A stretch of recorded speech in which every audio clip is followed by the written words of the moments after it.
Pero ya en terreno de hora 21, ¿cómo le va, Machiavelli? ¿Qué dice? Qué gusto Bienvenido. verte. Muy bien, le mandamos un beso enorme Sí, a Pablo. un abrazo, un fuerte un beso abrazo. enorme, lo queremos, Sí. lo cuidamos, lo mimamos, estamos acá En este momento para abrazarlo difícil. muy, muy fuerte. Totalmente. Nada. Gran abrazo. Beso, de verdad lo queremos un montón. a Totalmente, Pablo. gran profesional, compañero, que etcétera, etcétera, etcétera. Un abrazo, Pablo, sí. Beso enorme, bueno. Acá estamos para tratar de reemplazarlo, algo claro. que no se puede hacer, pero en general uno intenta cumplir con el deber. Pero por supuesto, con un gran invitado. Sí, un gran invitado, porque estábamos conversando con Jorge Giacobbe sobre el tema de Massa particularmente, claro, ¿no? claro. La pregunta está planteada: ¿qué pasa si a Massa le va bien y qué pasa si a Massa le va mal? Jorge, buenas noches. Lo mismo, ¿no? Seguro. Buenas noches. ¿Cómo le va? Déjame sumarme al abrazo a Pablo, que Un beso enorme. es un amigo de mucho tiempo y además una persona noble, muy noble. Tipazo. Muy buena persona. Massa tiene tres posibilidades. Hugo, la suerte de Massa tiene tres caminos: que le vaya bien, que le vaya regular o que le vaya mal. Dos de esas tres son de un nivel de riesgo para él muy grande. Si le va mal, Cristina le tiene que soltar la mano y lo tiene que pasar a degüello. Ajá. Y si le va bien, también. Si le va bien, también. De la misma manera que Cristina pasó a degüello a Alberto Fernández el día que tuvo 68 puntos de imagen positiva. Porque Cristina no tolera que nadie pueda tener más talla que ella. Recordemos siempre que por su estructura psíquica, Cristina permite la construcción de candidaturas, pero no permite la construcción de liderazgos. De poder. Ahora, la última vez que hablamos y con esa nube de palabras, creo que no eran muy buenas las de Massa, eran más bien muy ofensivas. ¿Cómo se construye confianza cuando lo que aparece en la opinión pública es traidor, panqueque, Claro. esto, lo otro? ¿Cómo construye poder y confianza un tipo así? Massa se sienta ahora como ministro de Economía o como superministro de todos los problemas, con 9 puntos de imagen positiva, 70 de negativa, y en la nube de palabras la palabra que predomina es panqueque. Panqueque. Claro. Sí, es un hombre que ha destruido su relación de confianza con la opinión pública ya desde el 2013 para acá, y con una buena parte del sistema político, ¿no? Bien. El punto es este, Johnny. A mí me parece que ese plan de la recuperación de la confianza no hay que transitarlo como si fuera una sola cosa, sino que hay que dividirlo por lo menos en tres partes. Por un lado el mercado, por otro lado el sistema político y por otro lado la opinión pública. ¿Qué necesita cada uno? Este es el punto. Está bien. El mercado no necesita un muchacho bueno. No tiene que enamorarse de nadie. Al contrario. Claro, al mercado le alcanza con un hijo de puta que tenga las habilidades Sí. suficientes para calmar el quilombo. Esto es todo lo que se necesita. Ahí no hay amor. Sí. Es lo mismo que un cirujano. Te da vuelta, te corta, no te pregunta si tenés hijos, si no, si estás feliz, si no estás feliz. Y ahí algo pasó, ¿no? ¿Me parece o no? Y ahí algo, en primera instancia, pasó. Frente al sistema político también hay que dividirlo en diferentes partes. El liberalismo, por supuesto, se va a poner bien enfrente para la contradicción mayor. Juntos por el Cambio se va a tratar de poner en un lugar que sea de oposición sin tirar piedras. El problema es el frente de todos, porque Massa entra a la jaula disfrazado de churrasco y está el león. Te van a comer. Y- Te van a comer. En una tríada donde uno dispone, Massa, otro firma, que es Alberto, y otra es la que autoriza a Cristina, decime cómo se hace para que salga bien. Claro. Bien. Y por último La tenemos... gente. Te falta la gente. Y por último tenemos la opinión pública. Claro. Yo digo lo siguiente, para tratar de analizar en qué medida la opinión pública puede ser predictiva o un predictor de lo que termina sucediendo dentro del sistema. 1 año y 2 meses antes de que Martín Guzmán renunciara, ya la opinión pública en la nube de palabras lo significaba como un inútil. Es decir, estaba diciendo, vos no sos la herramienta útil para solucionar los problemas que tengo. Lo vieron antes, como siempre. Los periodistas vamos atrás, el sistema político va atrás de la gente. El sistema político lo que hace es tratar de ocultar la situación, no es que no lo entienda. Bueno, lo trataron de maquillar 1 año y 2 meses, el tipo termina renunciando. Batakis, el día que se sienta, arranca con 15 puntos de imagen positiva, 60 de negativa, 1/3 de la opinión pública que no la conoce, y la palabra predominante en su descripción era desconocida y él no sabe, no contesta. Es decir, una mujer que no llenaba el espacio. Frente a un gran lío, vos ponés a alguien que no llena el espacio y duró 15 días. ¿Qué fue lo que le pasó en el fondo? La señora Sí. va... ¿Usted cómo se llama, perdón? Claro. ¿Cómo era tu nombre? Claro. ¿Termina? Muy bien. Claro. Ahora, es el... Sí. Espera, entonces- Sí, termina. Frente a estas dos historias, hay una opinión pública, hay que entender que hay una opinión pública que se fagocita todo lo que le pones, Ah. porque el nivel de criticidad Es enorme el nivel de angustia, Interesante. Claro, sí, el nivel sí. de tristeza, el nivel de bronca. No le creen. lo que hemos- claro, No le es creen. enorme. Entonces, ahí vuelvo al punto. Massa arranca con 9 puntos de imagen positiva y con la palabra panqueque. Contame cómo va a salir. Y te pregunto, ¿es el ocaso del Frente de Todos en términos de coalición? No. Es un... No, porque esto nunca Ah, fue yo te una... iba a hacer una subpregunta que No, era claro, ¿el pero- rol de Cristina o el rol de kirchnerismo en ese No, caso? perdóname, Hugo, pero yo no te quiero contestar una pregunta que parte de un supuesto que no comparto. A ver, bueno. El Frente de Todos jamás fue una alianza. Una alianza es un esquema político donde dos partes o tres traen algo a la mesa y lo ponen. Hay una parte enorme del análisis político de la Argentina que explicó que el triunfo del 2019 era la suma de los votos de Cristina, que siempre fueron 35 y que siguen siendo 35, más lo que trajo Alberto, más lo que trajo Massa. Mentira, para vos Y eso- siempre fue mentira eso. Y eso fue mentira. Y se comprobó, no en lo que yo puedo medir o analizar, sino que se comprobó en las elecciones del año pasado. Porque los tres llegaron juntos y el 48 ya no era 48, era 33, Hugo. Entonces lo que hay es lo de Cristina. Lo otro era un grupo de gente enojada con Macri que votó para el otro lado. De la misma manera que se había enojado con Cristina antes, se había votado ¿El a Macri. capital político que alguna vez tuvo Massa no existe más? No existe más. El capital político de ¿Y Massa en ¿Cuál es términos de voto... el capital político del Frente de Todos? Espera, el capital político de Massa nunca fueron los votos, sino que es esta asignación hipotética de la capacidad de dominar los escenarios de conflicto, ¿no? Porque tiene esas habilidades que ya hemos descrito. Ahora, en el 2013, la gente lo usó como herramienta para pegarle un sopapo al kirchnerismo, de la misma manera que en el 2009 lo había hecho con De Narváez. Narváez, claro. ¿Ok? Los dos, De Narváez y él, los dos creyeron que la gente los estaba votando ahí y la gente los estaba usando. Y después los mandó a la casa. Entonces, el Frente de Todos hoy, ¿qué es? Hugo, ¿está en el suelo? ¿Están muertos? No. No, de ninguna manera podemos decir eso tampoco. En las encuestas se muestran 25 puntos. 25. Que frente a este desastre me parece que sigue siendo un montón. Pero es poco. Es un montón frente al desastre, pero es poco frente Sí. al escenario. No, yo- A ver, Yo digo esto, ¿sí? yo digo esto. Yo me tengo que pelear con mis propias encuestas. Y tengo que separar datos de análisis. Sí, sí, claro. En las encuestas se me muestran 25. Y yo creo que están los 33 del año pasado y 35 también. Porque hay público kirchnerista que está pichonado, Ah. que está no Te lo efervescente, escuché eso, que sí. está incómodo, que no quiere contestar... La vergüenza de decir está avergonzado. y lo voy a Claro. votarlo El igual. kirchnerista cuando está de ida, cuando están las de ganar, ¿viste? Oh, claro. Y después Ahora, se pichó. sí, tengo mil, pero una, porque después seguimos conversando. Una es, una condena a Cristina Fernández, la líder de un grupo de feligreses recontra fieles. ¿Cuánto afecta? Nada.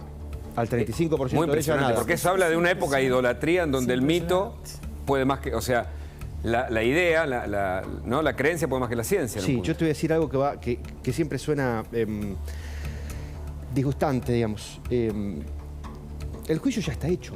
El juicio de opinión pública ya está hecho. La gente que la vota a ella tiene los argumentos y la estructura mental para defenderse de esa información. Creen que ella es una perseguida. Nada de lo que diga la justicia va a cambiar eso. Y el 70% que la odia cree que ella es culpable, amén de lo que vaya a decir la El justicia. 35% cree todo lo que dice el guión 30, de que Luciani es 35, Macri, de que lo puso, de que Manieto. Que ella es una perseguida. Están convencidos. Que hay una alineación planetaria en contra Ok, de los líderes ok. progresistas de la América Latina que se quiere poner Sí, de pie sí, para sí. dominar el mundo. Bueno, Vayamos a hipótesis, 30, 35, 25, depende del momento. Hay ciclos naturales, el menemismo lo tuvo cada uno de los ciclos. Sí. ¿El kirchnerismo tiene un ciclo natural? el kirchnerismo tiene un ciclo natural mucho más vital que el resto de los signos políticos. Cristina tiene con el 30, 35 que yo digo, una relación emocional que no hemos visto desde Perón Ah, y que no tiene otro líder. Ella le dice a esa gente, vótenme a mí, la votan. Voten a Scioli, che, pero lo odiábamos a Scioli. No, votenlo y lo votan. voten Alberto. Voten a Alberto, pero Alberto no los putea. Chito, votan y Muy lo votan. interesante, ¿no? De modo tal que Es así. en la próxima elección ella va a decir, voten un POTUS y la gente va a decir, pero ¿será lo mejor? Sí, sí, y van a votar. O sea que desde el peronismo no se produce un fenómeno de No desde el fidelidad peroni- tan... Desde Perón, De liderazgo. de liderazgo. no desde el peronismo. Claro, desde Juan sino Domingo Perón. Desde Juan No, del Domingo peronismo. Perón. Esa relación, que era la misma relación que tenía Pavlov con sus perros, no sucede, por ejemplo, para Macri. Es un título ese. No sucede para el resto Si de te los sacan, viste, Cristina, suerte. es el... Lo digo en es términos, Pablo con su perro. en términos metafóricos. digamos. Sí, sí, claro. Ahora, decime una cosa. Alberto tiene que completar el mandato y estamos en 12 de agosto del 2022. Tenés bien. un año y medio por delante. con el dólar a 290 y pico, con la inflación a 7% por mes. Y con la firma, ¿no? Y con esto que es como un presidente pintado, y con Massa empoderado más o menos. ¿Cómo se hace? Bueno, lo ponen contra una esquina, al sol, para que haga su fotosíntesis y lo riegan todos los días. Es un POTUS, entonces. Claro, no, ahora en serio. La fotosíntesis puede ser la foto selfie, ¿no? Que es lo que está haciendo. Claro. Bueno, ya que estamos Pero en no, humor. no es joda, es No, de no es verdad joda. que está ahí. No, no es joda. Tratamos de tomarlo con humor Claro. para tratar de sobrellevar el drama, pero hay una opinión pública allá afuera que cree que se equivocó, que está en una tristeza, sumida en una tristeza muy grande, que ya pasó incluso la bronca. Sí. Por eso no estamos en la Plaza de Mayo, por eso lo incendian todo. Está en una tristeza muy grande y que sabe que va a perder 1 año y medio de vida más. Y eso no es fácil.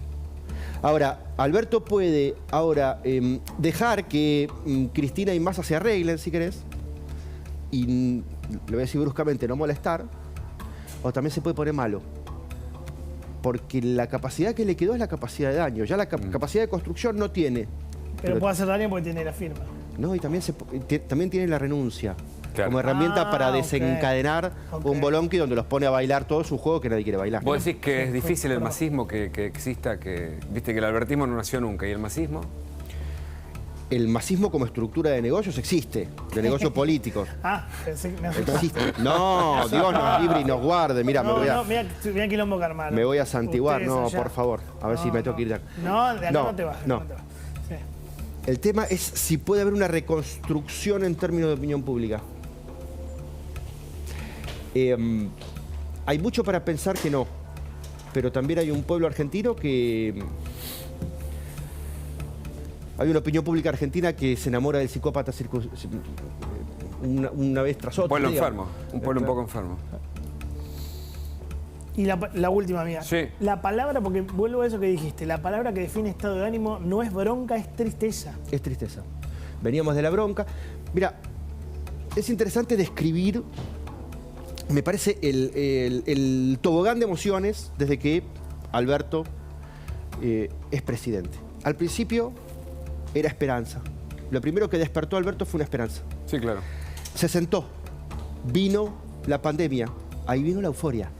Es decir, 20 puntos, estaba 20 puntos arriba de los votos que había sacado, 70 puntos de imagen positiva, la euforia. Después vino el quiebre, la desilusión, vinieron las elecciones, la catarsis, la frustración de entender que la catarsis no te soluciona nada. Y después vino la bronca y ahora viene la frustración. Lo que hay que tratar de adivinar es cuál es la emoción que nos va a embargar después de la tristeza y con esa vamos a llegar a las elecciones. No lo sé, la verdad que no lo sé. Un país librado de las emociones. Tremendo. Gracias. Bueno, Ale. querido, un placer. El gusto ha sido mío. Buen fin Gracias. de, un beso a Gracias. Pablo de vuelta. Igualmente, igualmente. Gracias, Jorge, por tu Por visita. favor, a ustedes. En instante arrancamos hora 21. A ver. No, yo entre la salud y la economía voy a elegir la salud de mis compatriotas. Y el tiempo me dio la razón, que sé que tenemos muchos problemas. Y sí que me preocupa. Y sí que me preocupa. Queda claro que Bataki fue un papelón en economía. Que armen una carpa y que hagan sus necesidades ahí, la verdad que yo nunca lo vi esto.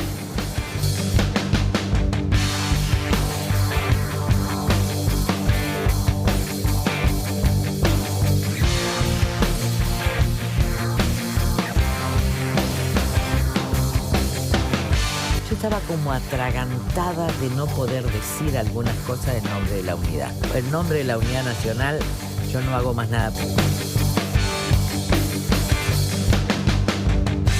Dimos por cerrado el episodio, ya está. Bienvenidos a Hora 21. Miren lo que pasa en la Argentina. La cantidad de información que hay merece, bueno, una mesa como la que tenemos en esta noche. Permítanme un comentario breve, porque detrás de todo lo que pasa a nivel económico, el 7,4% de inflación, los problemas del gobierno, que todos lo conocemos, Jorge Giacobbe explicaba el destino que puede tener Massa y el destino del gobierno, aunque Cristina Fernández todavía conserva su poder. Lo que pasa en la calle grita. La inflación ha golpeado en los dos extremos de la cadena que se ha roto, en los jubilados y en los más chicos. El informe de UNICEF es lapidario con respecto a lo que pasa en los hogares donde los chicos comen una vez por día. Pero en el fondo hay un problema que hoy no lo vemos en sus consecuencias, pero es de fondo. Es un problema cultural, afecta a los países latinoamericanos y en particular a la Argentina. Y ese es el problema de la corrupción. Ahora mismo se juzga tal vez la causa más importante de los últimos tiempos. Incluso muchos dicen, luego de los juicios a la Junta Militar, en materia de corrupción, salvando la diferencia de los delitos, por supuesto, aquellos eran de lesa humanidad, las causas de corrupción puestas todas juntas sobre la mesa, la que ya tuvo una primera etapa, la ruta del dinero K, la de la obra pública y vialidad, Otesur y los sauces, cuadernos de la corrupción, significa un antes y un después en la cultura ciudadana y en el sistema republicano. Mirá lo que decía el fiscal Diego Luciani, que lo quieren correr de la causa, el hombre que para muchos se puso un traje representándonos a nosotros, representando al Estado, y se está defendiendo de un apartamiento que hace la propia vicepresidenta acusada de corrupción. Mirá. Ahora, si su preocupación es si fui a ver al doctor Garabano, les doy la tranquilidad de que no solo no fui a verlo, sino que no lo conozco ni tengo relación con el exministro. Igualmente, aclaro, si fuese así, tampoco habría motivo para cuestionar mi objetividad. Por eso, señores jueces, el planteo es de mala fe. Como también es absolutamente temerario, doctor Rusconi, calificarme como el brazo ejecutor de no sé qué por jugar al fútbol. Miren, he jugado al fútbol toda mi vida, en diversos campeonatos, canchas. ¿Y qué quiero significar con esto? Que una actividad laboral, académica, deportiva, recreativa o social no puede poner en tela de juicio la objetividad, los valores y la integridad con la que me he conducido a lo largo de mi carrera. Y no solo como fiscal, sino en toda mi trayectoria de que soy meritorio. 30 años trabajando en la justicia. Permitime una comparación breve. Suponete que vos cometiste un delito, entraste a una casa, robaste y de repente sos juzgado por esos delitos y te muestran las pruebas en tu contra. Pero tu defensa consiste en decir que el fiscal y el juez se sacaron una foto, que están violando la ley, cosa que no es cierta porque no es una suficiente prueba para demostrar la ruptura de la imparcialidad de una foto, no lo es, y por supuesto está escrito en la ley, que además restringe lo subjetivo al respecto de este tema. Tampoco lo es con respecto al rol de los jueces. Gorini acusado de haber visitado a Bullrich y explicó las razones de por qué la visitó. Y lo mismo pasa con Jiménez Uriburu. Pero entendé el procedimiento. Están acusados por corrupción, están las pruebas sobre la mesa y no hay una defensa judicial sobre las pruebas en su contra. Hay un ataque político y hay un ataque jurídico. Y sobre esto se define qué tipo de república vamos a hacer el día de mañana. Si no tenemos una justicia independiente, capaz de juzgar a sus hombres más poderosos, luego de que han pasado por la función pública, pensando que además los privilegios que tienen desde la función pública son enormes. Yo no he visto un exfuncionario poderoso, pobre en la Argentina. ¿Vos? Fíjate, Larralde es un músico de la cultura que está pobre, 80 y pico de años, pero exfuncionarios pobres no se ve, porque conservan sus privilegios y porque hoy la justicia tiene un enorme desafío, si es capaz de resolver, si es capaz de sacarse los temores de encima y si es capaz de enfrentar a los poderosos de este país. El juicio de obra pública y vialidad es clave, no solo para los juicios que vienen, sino también porque nos va a definir a nosotros como sociedad. Va a definir el tipo de instituciones que tenemos y la calidad democrática que pensamos construir hacia el futuro. Los países latinoamericanos tienen grandes bolsones de corrupción y admiten la corrupción política de sus funcionarios. Por eso aumentan en su pobreza, porque no son capaces de dirimir estas injusticias que en definitiva quieren taparse con palabras o con argucias judiciales y no alcanzan. Es importante entender el rol del fiscal Luciani y lo que va a pasar en la causa, en donde se intenta cambiar el tribunal y correr tanto a Luciani como a Mola. Fíjate lo que decía Luciani de su rol como fiscal. Y con esto comenzamos la mesa. Dale. Al parecer, existe una campaña, desconozco si está articulado o no, tendiente a ejercer presión sobre cualquier aspecto de mi vida que no tiene nada que ver cómo ejerzo mi función. Y eso denota una intención muy clara de debilitarme psicológicamente. A quienes dedicamos nuestra vida a esto, y lo hacemos con responsabilidad, compromiso, pasión y rectitud, nos resultan preocupantes este tipo de estrategias. Lo que pasa en esta causa es similar a lo que pasa con el avión. ¿Sabés por qué el juez Villena y la fiscal Incardona están actuando con independencia, pese a que hay presiones de Venezuela y también tal vez desde este propio gobierno? Porque hay convenios con otros países en materia jurídica en donde el tema del terrorismo y de la corrupción internacional necesita el apoyo internacional. La Argentina tiene que salir de una vez de una corrupción y de la sensación de la impunidad de causas que nunca tienen sentencia. Veremos por qué esto afecta lo que viene, porque de alguna manera quienes roban ponen la energía no solo en robar desde el Estado, sino en la mala gestión que se deduce de sus malas acciones. No ponen a los mejores para gobernar. Y ahí está parte del problema que sufrimos como argentinos. Bueno, le doy la bienvenida a María Eugenia Talerico. Ustedes saben, ella es abogada, estuvo en la unidad de información financiera, con ella comenzó el diálogo, opinamos todos, pero el primer comentario sobre lo que está pasando con la causa de Belidad. María Eugenia, buenas noches. Buenas noches, ¿cómo estás, Hugo? Bueno, lo que está pasando, lo veíamos al fiscal y yo estuve muy atenta mirándolo hoy porque obviamente conociendo un poco la situación, presentí que la causal de recusación era absurda y que obviamente llegaba en un momento bastante inoportuno por la inocultable prueba que se va agregando con cada día de los alegatos de Luciani. Hoy fue un día bastante particular porque hoy llegó a la intervención de Cristina Fernández de Kirchner con la prueba que se analizó.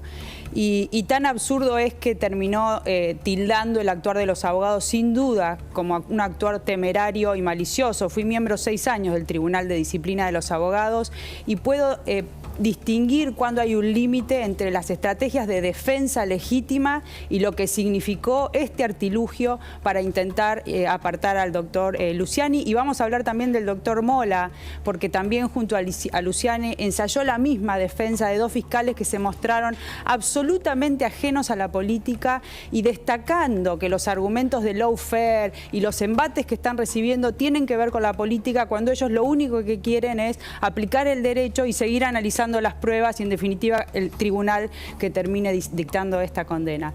La operación se inicia con una foto en un diario que siempre es bien articulado para los momentos en los que una foto vieja de un partido de fútbol, de colegas de trabajo, circula por ahí. Y el rechazo que se pide es un rechazo ilímine porque las causales legales son de amistad íntima o enemistad manifiesta con las partes interesadas, con lo cual esta situación que podía vincular al tribunal, al presidente del tribunal y al fiscal no son suficientes ni son causales legales para que esto prospere. Esto es lo que dice la ley además, lo que está escrito, por eso es un manotazo de ahogado para mucho lo que está haciendo justamente Cristina Fernández y los suyos, procesados en esta cosa por corrupción. Pero quiero preguntarle y darle la bienvenida a Facundo Neskamsky, una mirada política, porque recién Jorge Giacobbe decía, ese 30, 35, 25% del kirchnerismo, por más que le muestres todas las pruebas, no va a cambiar. ¿Cuánto afecta esto a la política que viene en la Argentina, a la presente y a la que viene? Bueno, quizás disentir un poco con Jorge, en el sentido de que es la primera vez que desde el nacimiento del kirchnerismo en el año 2003, donde, digamos, el Frente de Todos, o como se termine llamando el dispositivo político del que forma parte el kirchnerismo, va a ir a elecciones en un gobierno que ha tenido una performance muy negativa, no solo en términos generales, sino sobre todo afectando muy específicamente a sus votantes. El tema de inflación, sobre todo, especialmente, afecta en demasía a la base de votantes del kirchnerismo. Por eso no termino de tener tan claro como Jorge que hay un 35 de piso que está garantizado y que siempre va a ser así. Puede ser que él tenga razón. Digamos, no, él habla del 25, el 30, el 35, pero de fieles. Creo que en esta elección que se viene en términos presidenciales pueden pasar cosas excepcionales, porque me parece que lo que viene pasando en la Argentina es excepcional por la pandemia, pero además por la situación económica y por la dinámica que ha tenido el gobierno en su funcionamiento en el poder, que creo que va a dejar algunas secuelas, sobre todo sobre el votante peronista, porque ahí también hay otra cuestión. Hay un votante que es... Hay un voto que es un voto kirchnerista, que es un voto muy fiel, es cierto, a Cristina Kirchner, de alrededor puede ser 25, 30, 35, pero también hay un voto peronista que suele votar al peronismo. El peronismo en el 2015, Daniel Scioli, aún perdiendo el balotaje, sacó 49%. Y ese voto que a veces se acerca y a veces se aleja, también hay que ver cómo se comporta. Quieren que el juicio se frene, quieren correr al tribunal. quieren correr a los fiscales. Diego Armesto, vos sos abogado, conocés la causa. ¿Qué puede pasar? Porque si el juicio se frena y hay que nombrar un nuevo tribunal, no hay sentencia posible, no este año, tal vez nunca, o haya que esperar décadas para la resolución de una causa que está encadenada con otras. Diego, buenas noches. ¿Qué tal? Buenas noches. No, como decía recién María Eugenia, es decir, el Código Procesal es muy claro y las causales no están dadas. Es más, hay jurisprudencia de la Sala 1 de la Cámara de Casación donde establece determinados parámetros para poder verificar que la foto, o que para verificar esta amistad que dijo María Eugenia, es decir, el trato tiene que ser verificable, el trato tiene que ser real y notorio, no es un partido de fútbol. Claro, no vos tenés decir, que demostrar que el fiscal y el juez son amigos, que tienen una relación muy íntima, claro, lo mismo que las visitas del juez Uriburu, que forman parte del tribunal, a Patricia Bullrich, que explicó en ocasión de que se fue a quejar de que a Abudú lo habían detenido y que se habían trascendido la foto de su detención. No, pero aparte con una espontaneidad lo contestó. Pero claro, pero aparte hay una cuestión que yo creo que, fíjate cómo es la cuestión, y ahí me voy a enganchar con algo también que dijo María Eugenia, que tiene razón. Hoy todos nos dedicamos a hablar de la recusación, pero no de lo que dijo el fiscal a la tarde. Que eso es lo importante, la contundencia de lo que dijo el fiscal hoy, porque yo me hago siempre mis machetitos. El primer día el fiscal, en el alegato, él dijo que él iba a demostrar que se utilizaban los recursos del Estado, los recursos económicos, legales y humanos. Si vos vas siguiendo el correlato del alegato, te va demostrando uno por uno las cosas. Hoy demostró lo legal.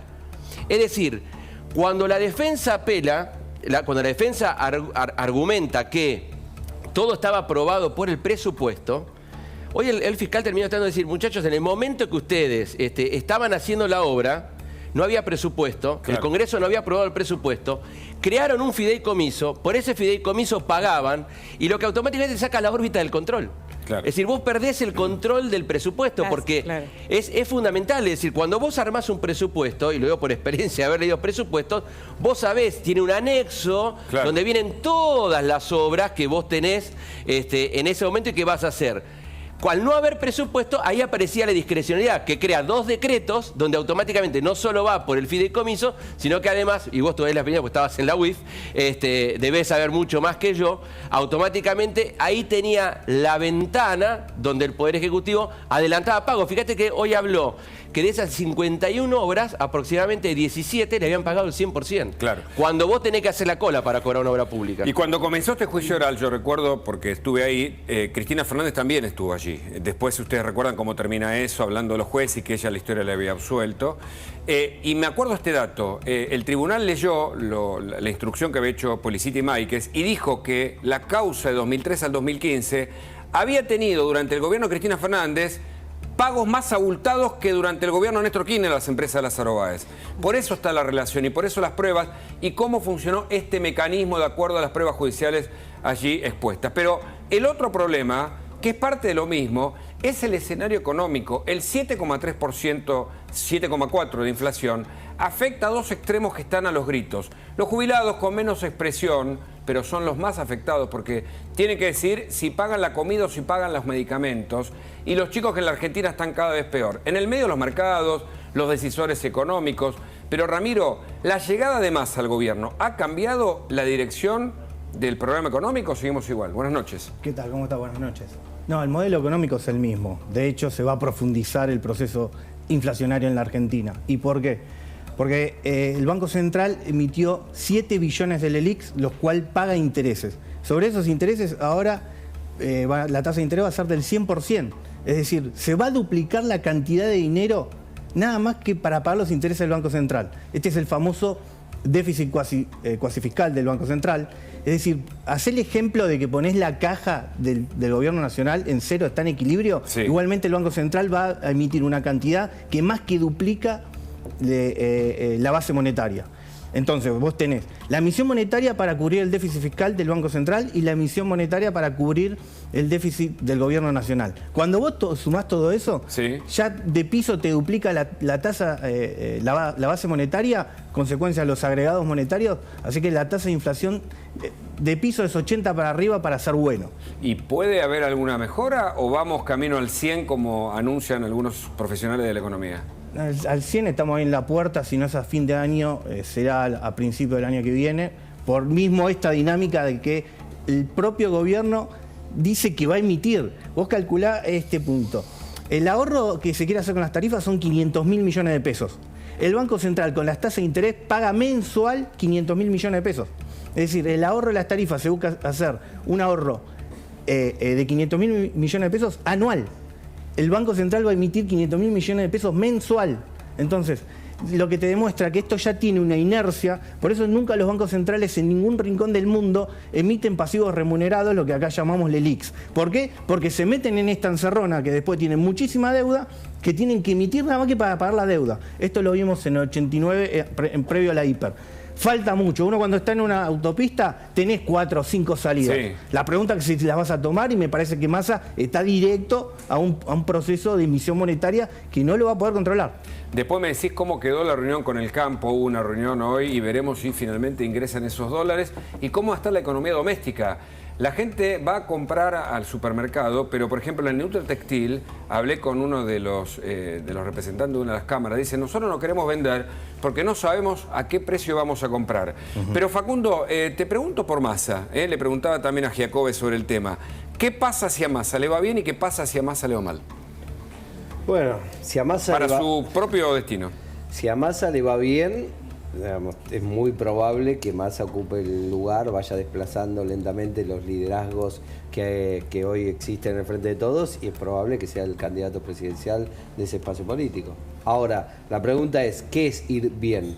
¿No? ¿Qué es ir bien? Porque queda muy poco tiempo. Claro. La pregunta es, el año que viene, mediados del año que viene. Ir bien te digo, que no suba la inflación, que no se dispare, que empiece a bajar de a poquito, que empiece a bajar, que el dólar no se dispare, que es otro de los síntomas de este cuerpo enfermo, ¿no? Que tiene fiebre, que tiene vómitos, que tiene diarrea, que tiene todos los síntomas juntos. Que estabilice al paciente. Que estabilice al paciente, ahí está. Bueno, si Massa estabiliza al paciente y logra algún mínimo signo de recuperación, bueno, queda colocado en la pole position para ser uno de los candidatos seguros del Frente de Todos en una elección muy difícil, porque, ojo, es un paciente que va a estar estabilizado en terapia intensiva, no va a estar estabilizado en saliendo del sanatorio a festejar con los amigos que le fue bien en la operación. Ahora, si a Massa le va mal, bueno, depende cuándo le vaya mal, la incertidumbre que se va, digamos, a cubrir la política argentina va a ser muy alta, porque si a Massa le va mal, no se ve con claridad cuál puede ser el plan B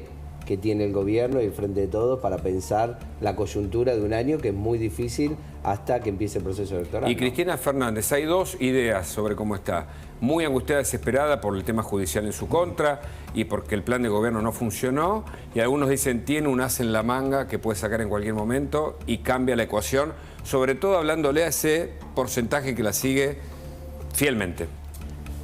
A ver, no sé cuál sería ese as en la manga. Es muy difícil pensar la política en términos de que alguien tiene un conejo en la galera que va a sacar y que va a cambiar el escenario. Porque en realidad la relación que tienen los políticos con la sociedad no depende de las ideas ingeniosas que ellos tienen, sino de cómo gobiernen el país y el Pero pensemos en Alberto. Vos decís que, ¿te acordás, no, lo que pasó con Alberto? Incluso el kirchnerismo se asombró y la frase que repetían era, nadie vio salir a Cristina por encima del laberinto, ¿no? Con la elección. No, pero hay una diferencia y yo te la quiero remarcar muy importante. Dale. El Frente de Todos no ganó en el 2019 porque Cristina lo puso a Alberto Fernández. No es que iba a perder y ganó porque lo puso Alberto Fernández. Hay una máxima que usamos mucho los politólogos, que es las elecciones las gana y la pierden los oficialismos. La elección del 2019 la perdió el oficialismo. Como no le fue bien, perdió la elección. Así como en el 2021 el oficialismo del Frente de Todos perdió la elección porque el gobierno fue malo. Entonces, si ahora, no es que vos podés encontrar un candidato que va a ser genial y le va a decir a la gente, no, votenos igual a nosotros, los 4 años que pasaron, estamos con 100% de inflación, pero esto es maravilloso. No hay manera de construir una fantasía, porque la sociedad percibe lo que está pasando, percibe sus dificultades económicas. Y todo indican que, como se dice, ¿no? La Argentina, uno de los mejores países peor gestionados del mundo, el oficialismo puede perder. Ahora, ¿cómo impacta el efecto Carrió en Juntos por el Cambio? A esta altura, donde se están armando los programas, donde hay una dura interna, pero claramente todos apostaban a esa alternancia de cara al 2023. Bueno, ese es otro escenario, es un escenario distinto, ¿no? Yo creo que ahí se entrecruzan dos cuestiones. Por un lado, la propia dinámica interna de Juntos por el Cambio, los posicionamientos y reposicionamientos de los distintos referentes. Si uno ve los distintos candidatos presidenciales que se proyectaban en el 2015, que estaba Carrió, que estaba Ernesto Sanz, que estaba Mauricio Macri, y uno ve el lugar que hoy ocupa Carrió, es un lugar de menor relevancia en términos de la dinámica electoral. No digo de la dinámica interna, porque la dinámica interna tiene peso, pero de la dinámica electoral es una candidata con pocas expectativas de cara al 2023. Entonces es muy probable que muchas de las declaraciones de ella tengan que ver con posicionamientos y reposicionamientos. Ahora, también es cierto, y acá se cruza con otra dinámica, que la descomposición del gobierno, el fracaso del gobierno, que al gobierno no le vaya bien y que la amenaza a Cristina sea menos relevante, también ejerce un efecto relajamiento en Juntos por el Cambio, porque Juntos por el Cambio también es una confluencia de fuerzas políticas con tradiciones distintas y con miradas distintas sobre lo que hay que hacer en el país. Incluso a veces vemos en el propio PRO, que es la fuerza más fuerte dentro de Juntos por el Cambio, que coexisten miradas distintas y miradas diferentes. Ahora, cuando está Cristina en la cresta de la ola y aparece el efecto amenazante de todo lo que puede hacer Cristina, bueno, todos bajamos la bandera y decimos, bueno, vamos todos para ese lado. Cuando Cristina pesa menos, entonces las internas aparecen con mucha más fuerza, ¿no? Hablando de Cristina, María Eugenia Talerico, que vos estuviste en la UIF, el rol de la UIF quedó muy desubicado porque se retiró casi de la querella. Es un organismo, ahora lo explicás brevemente, que debe investigar justamente a quienes cometen actos de corrupción o están sospechados de eso. Para vos, ¿se viene una condena contra la vicepresidenta? Para mí, con la evaluación que tengo desde el punto de vista de las pruebas que pudimos analizar y que en su momento vimos, sí, se viene una condena contra Cristina Fernández de Kirchner. No sé el impacto que podrá traer en ese 70 o 30, esto que se dice de este seguimiento tan emocional, pero aparentemente, porque realmente... Seguimiento emocional, está bien, es así, ¿no? Somos un país emocional, pero que tenemos una etapa anterior, me parece. En vez de ser cada vez más razonables, somos cada vez más, o hay un sector que sigue al mito, ¿no? Sí, ojalá que el 70, sigue las emociones, si llega a ser el 70, porque habían hablado ahí de odios y de seguimiento Cuando emocional. me refiero al mito, no me refiero al mito Cristina, me refiero al mito peronismo y cualquiera de los mitos, ¿no? Es decir, como una hinchada de fútbol, básicamente. Ese otro 70 que mire esta sentencia, porque para mí si se pronuncia la sentencia que se tiene que pronunciar con una posible pena de prisión alta, que no se hará efectiva hasta que probablemente quede firme, pero con la otra pena, que es la inhabilitación perpetua, como pasó en el caso de Vudú, de Devido, de Jaime de López, de todos los condenados de la era kirchnerista, esa inhabilitación perpetua, cuando sea confirmada por la Corte, va a significar, ahora hablan de la proscripción no viene porque haya una persecución política, sino porque se cometieron muchos delitos, y cuando me hablan de ese seguimiento emocional, la verdad que me cuesta mucho pensarlo si se lee lo que sucedió en el caso no solamente de Vialidad, Falto Tesuri y Los Sauces, que la casación debería revocar también ese fallo que por eso está atado esta resolución judicial a otras causas. Yo creo que se mira la actuación de la justicia, del propio tribunal, para si rechaza in limine, como dijo hoy el fiscal Luciani, la acusación o la recusación en su contra, o hace el lugar, porque allí en esas decisiones se encadena el resto de la justicia, porque hay que decirlo, no es que ellos están en lugares, por supuesto, especiales poniendo el cuerpo, pero los mecanismos funcionan dentro de un parámetro legal, pero también hay un parámetro de subjetividad. Vos lo conocés bien, sos abogada, y sabés que nadie se va a jugar demasiado si el resto de la institución judicial no acompaña con la independencia suficiente. ¿Coincidís? Sí, coincido. Pasa que hay casos como donde, como dice el fiscal Luciani, las pruebas gritan, y fíjate que si bien hubo demoras hasta el 2015 porque la encubrieron y no había manera de avanzar, luego cuando avanza es lo que vemos, si bien hay demoras porque hay tiempos, hay juez de primera instancia, juez de la Cámara del Crimen, juez de la Cámara de Casación, jueces de la Corte, un montón de fiscales que ya han intervenido, no es solo Luciani y Mola. Entonces me parece que hay toda una cantidad de personas de la justicia que han intervenido, evaluado y han llegado a esta instancia, que me imagino que se va a venir esta condena, y ojalá se pueda leer, porque realmente abruma, lastima y duele, verdaderamente duele. Diego, se viene una condena para la vicepresidenta y el resto, son 13 procesados en la causa. A ver, yo creo que hay dos cuestiones. Una, hay emociones pero hay frenos constitucionales. Ajá. Y el freno constitucional a las emociones es el artículo 36 de la Constitución. La Constitución Nacional en el 94, cuando fue reformada, estableció un artículo que dice que atenta contra el sistema democrático también aquel que conlleva el enriquecimiento ilícito del funcionario público. Por ende, la corrupción, y el fiscal lo dijo muy claro citando tratados internacionales, donde la Argentina es parte, y creo que la UIF también integraba y había firmado esos tratados, automáticamente te deja que la sociedad argentina tomó una decisión y estableció dentro del texto fundamental normas que luchan contra la corrupción. Ahora, si vos me decís si va a haber pena, yo creo, con la prueba que vi hasta ahora, tendría que haber una pena. Ahora bien, hay que ver todos los elementos que rodean al juicio, y con respecto a la proscripción es un mito, porque lo hablamos el otro día en la radio. La explicación que yo doy es, si el fallo, y ahora vienen los alegatos de la defensa, nosotros en diciembre vamos a estar teniendo una sentencia, siempre que se resuelvan todas estas chicanas procesales que hay en el medio, que no es una crítica, sino que también son parte del proceso, porque es parte del ejercicio de la defensa que hace el abogado. Si hay temeridad y malicia como es el caso. Está bien, pero yo, a ver, siempre voy a estar a favor de los abogados. En diciembre estaría la sentencia, en enero tenés feria, en febrero se haría la lectura de la sentencia, y recién ahí tenés la apelación. Por ende, cuando en mayo esté empezando el proceso electoral, no va a haber una condena firme. Entonces, el mito de la proscripción es otra mentira más que nos quieren hacer creer los argentinos. Y juegan con la emoción. Correcto. Un país emocional. Ramiro, en este país, atado de esta manera, ¿no? Un tema nos conecta con el otro.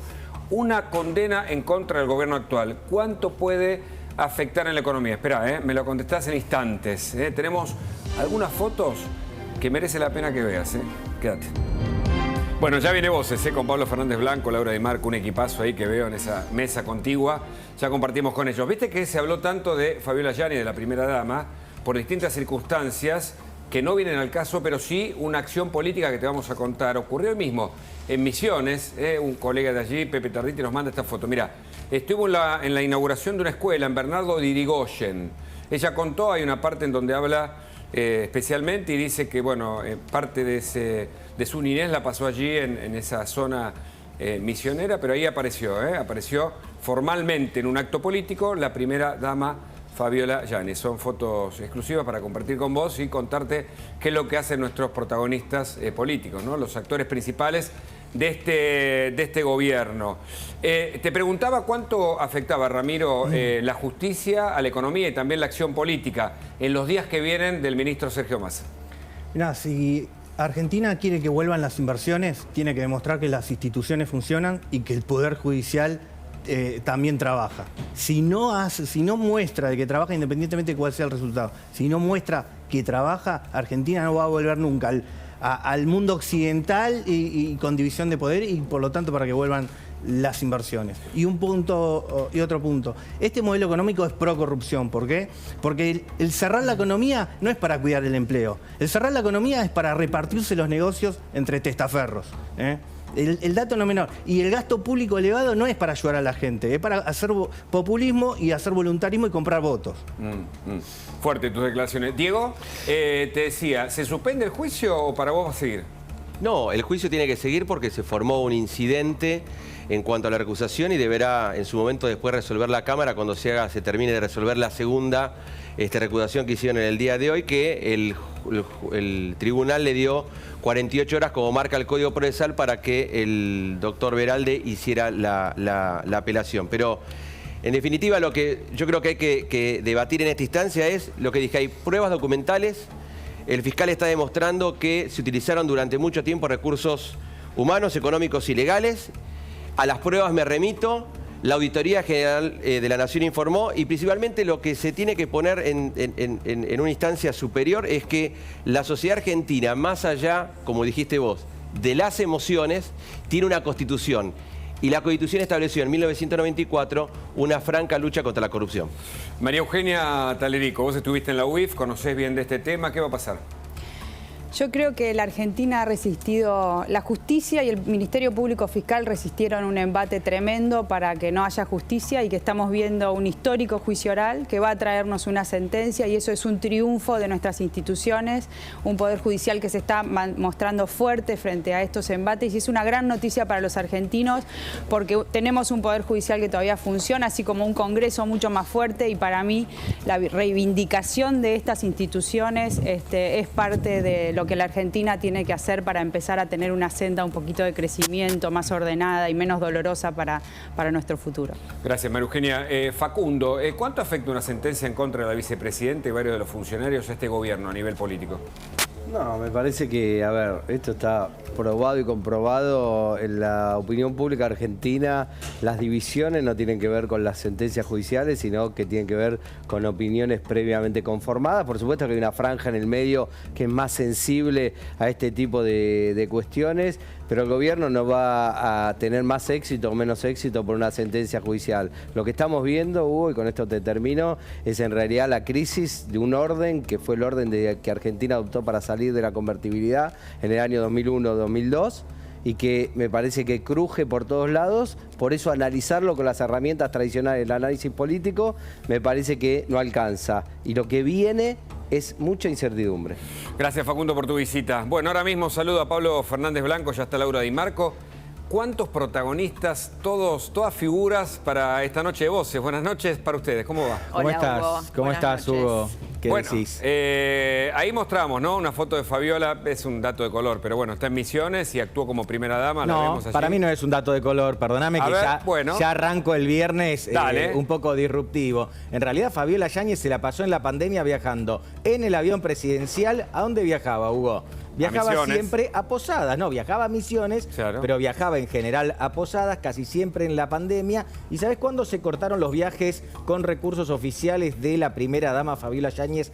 Recordemos, a la provincia, no nació allí, nació en el sur, pero creció en Posadas y allí está su familia. Bueno, se cortaron cuando quedó embarazada de Francisco Fernández Yáñez, ¿no? Pero bueno, recordemos también que después de la foto de Olivos, que yo creo que fue uno de los, digamos, fue evaluado eso, uno de los motivos de la derrota del gobierno, esa foto tan impactante, Fabiola se había corrido, ¿no? Hoy justamente llegaron los índices, las encuestas de la Universidad de San Andrés.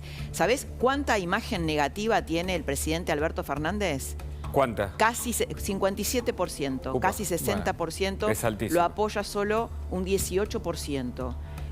¿No? Es un presidente con una extrema debilidad. Con lo cual las fotos, coincido con Pablo, en línea con lo que dice Pablo, nunca son inocentes, nunca son de color, tienen una intencionalidad, sobre todo teniendo en cuenta que Massa está en campaña y que a Alberto Fernández lo dejó en un lugar muchísimo más decorativo del cual estaba, ¿no? Y una pregunta que me interesa conocer la opinión de ustedes. Todo apunta que el tribunal va a tomar una decisión fundamental. Veo a Sapsay aquí y a otros que van a hablar sobre el tema con más precisión. Pero me pregunto, ¿puede suspenderse el juicio? ¿Y qué pasaría a nivel institucional si finalmente las recusaciones funcionan en contra del fiscal Luciani de Mola? Bueno. Y ahora también del juez no solo Rodríguez Uriburu, sino también del juez Gorini, ¿no? Bueno, todas las fuentes judiciales lo que te dicen, y acá tenemos varios especialistas, es que es bastante... A ver, acá pongamos en blanco sobre negro. Están desesperados y se quieren llevar puesto al tribunal.